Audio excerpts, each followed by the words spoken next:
Sebagian ulama menyebutkan bahwasanya kenapa mereka seperti ini ya? Karena mereka punya syu'um atau mereka punya keyakinan, mereka anggap ini berbahaya. Karena sejarah menyebutkan setelah runtuhnya kerajaan Sulaiman, kerajaan mereka tidak ada yang bertahan lebih dari 80 tahun. Mereka bilang 80 tahun ini 8 tahun yang mengerikan. Karena kerajaan Israel tidak akan bertahan lebih dari 80 tahun setelah runtuhnya Nabi Sulaiman. Selalu jatuh, selalu jatuh, selalu jatuh. Dan mereka merdeka tahun 48 dan sekarang tahun 2023. Sudah 75 tahun. Jadi mereka ketar-ketir nih, 5 tahun lagi kita masih bisa bertahan atau tidak. Jadi mereka diberi kehinaan oleh Allah terus menerus. Maka di mana-mana mereka dimusuhi, mereka tinggal di mana pun mereka dimusuhi sampai datang Hitler hancurin mereka. Mereka dimusuhi karena mereka ini suku yang menjengkelkan. Suku yang menjengkelkan. Kenapa mereka menjengkelkan? Karena mereka bermuamalah dengan selain mereka dengan memandang selain mereka hanyalah makhluk yang tidak ada nilainya. Ya. Kenapa di antara persangkaan mereka menganggap diri mereka adalah Sya'bullahil Mukhtar, kami adalah suku yang terpilih. Sebagaimana Allah sebutkan dalam Al-Qur'an, ya. Wa qalatil yahudu wan nasara nahnu abna'ullahi wa ahibba'uh. Kami adalah kekasih-kekasih Allah dan anak-anak Allah. Mereka adalah suku pilihan. Allah sebutkan dalam Al-Qur'an, wa min ahlil kitabi man in ta'manhu bidinarin la yu'addihi ilaika illa ma dumta alaihi qa'ima dzalika bi annahum qalu laisa alaina fil ummiyina sabil. Di antara ahlul kitab orang Yahudi, ada yang kalau kau kasih amanah 1 dinar, dia tidak akan kembalikan kepadamu kecuali kau tongkrongi, mana uangku, mana uangku, mana uangku. Kenapa mereka tidak mau kembalikan uang? Dzalika bi annahum qalu, karena mereka mengatakan laisa alaina fil ummiyina sabil. Tidak ada masalah kita zalimi ummiyin, orang-orang Arab, enggak ada masalah, enggak ada masalah. Enggak ada urusan dengan mereka. Sesama mereka ada aturan, tidak boleh riba, tidak boleh. Tapi di luar mereka enggak ada aturan.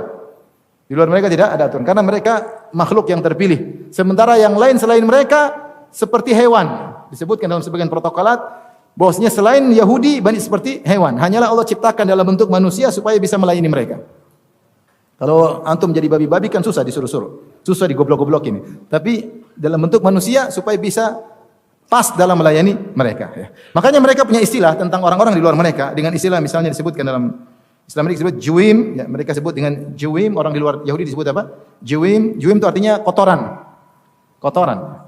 Atau mereka istilahkan dengan Aril. Aril itu maksudnya yang tidak kulit yang sebelum disunat, yang menutup apa? Menutup zakar, itu namanya Aril. Maksudnya ini orang-orang najis.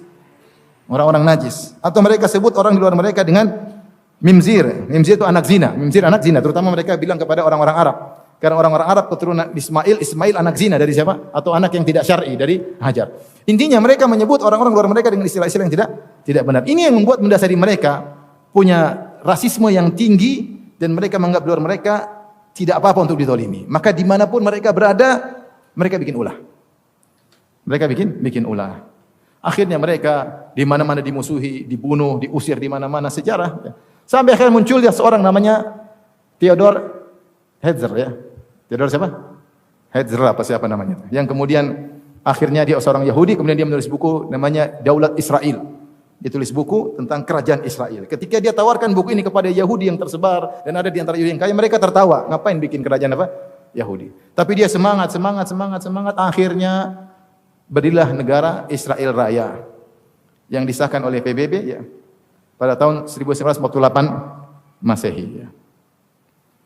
Berdirilah kerajaan Israel. Ketika itu daerah mereka masih tidak terlalu besar. Orang-orang Arab ketika tidak terima, terjadilah perang melawan mereka, perang pertama. Kalau tidak salah sehari atau beberapa hari setelah kemerdekaan mereka diserang oleh orang Arab. Diserang, hasilnya apa? Hasilnya mereka yang menang. Yahudi yang menang. Kemudian kekuasaan tadi PBB kasih kekuasaan mereka di Palestina jumlah penduduk cuma 30% dari penduduk Palestina, sisanya orang-orang Islam. Paham? Mereka cuma 30%. Tapi PBB menetapkan mereka diberi kekuasaan wilayah 55% wilayah, ya, setengah lebih dikit. Karena perang akhirnya bertambah jadi banyak 70%. Ini kekalahan pertama perang Arab. Jadi jangan dibilang bahwasanya orang-orang Arab belum perang, sudah dicoba dan pernah apa? Pernah kalah. Dan lebih parah pada tahun 1967, perang 6 hari. Antum coba tulis perang 6 hari di Google. Antum lihat. Yang perang langsung kalau tidak salah Yordania, Mesir dan beberapa negara Arab, kalau nggak salah Libanon. Kemudian negara Arab yang membantu banyak, ya, membantu. Yang Kuwait lah, Saudi lah, semua negara Arab bantu. dalam 6 hari kalah juga. Dan ternyata kerajaan Israel, wilayah Israel semakin besar lagi. Jadi maksud saya, akhirnya mereka seperti ini sekarang, mereka semakin zalim dan ini puncak kezaliman, tidak pernah melakukan sebelumnya seperti ini. Sebagian ulama menyebutkan bahwasanya kenapa mereka seperti ini?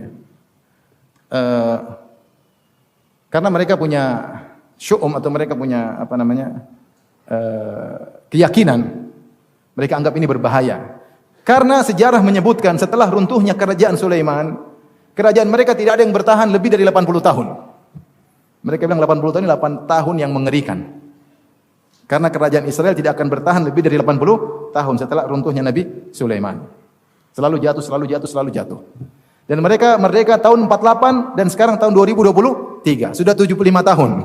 Jadi mereka ketar-ketir nih, 5 tahun lagi kita masih bisa bertahan atau tidak. Makanya ada yang mengatakan, Binyamin Netanyahu mengatakan, kita akan bertahan lebih dari 80 tahun.